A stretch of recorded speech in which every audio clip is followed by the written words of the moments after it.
níwọ̀n ìgbà tí Ọlọ́run bá ti ní kó máa rí oorun sùn tí ń lálàá tó jí tí sì ń rántí àláì gbogbo tó bá ṣẹlẹ̀ lójú àláì ó di múmú ṣẹ. gbogbo àkàlà ni ó kọjá tí mo lè fẹ́ nu mi sọ. tí Ọlọ́run.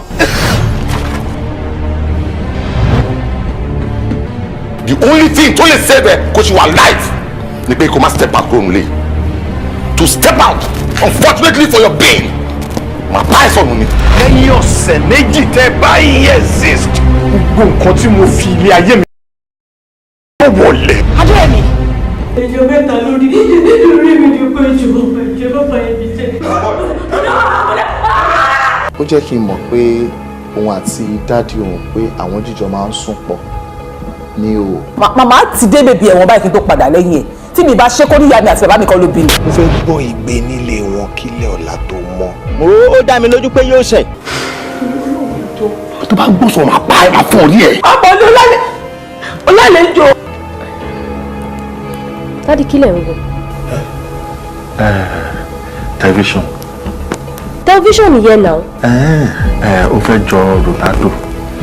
Ẹ ṣe fi ojú jọra báyìí. Wọ́n tẹ̀ ti gbà pé ìbẹ̀rẹ̀ kọ́ ni TV wa má bínú. Èwo Ronaldo nínú ẹ̀yà mi. ṣe rí oúnjẹ tí ẹ bá máa jẹ pẹ́pẹ́pẹ́pẹ́ èyí fún ọmọ ẹ̀wà jẹ o. Boy, if you are in my house, boy, consider yourself dead. Jésù!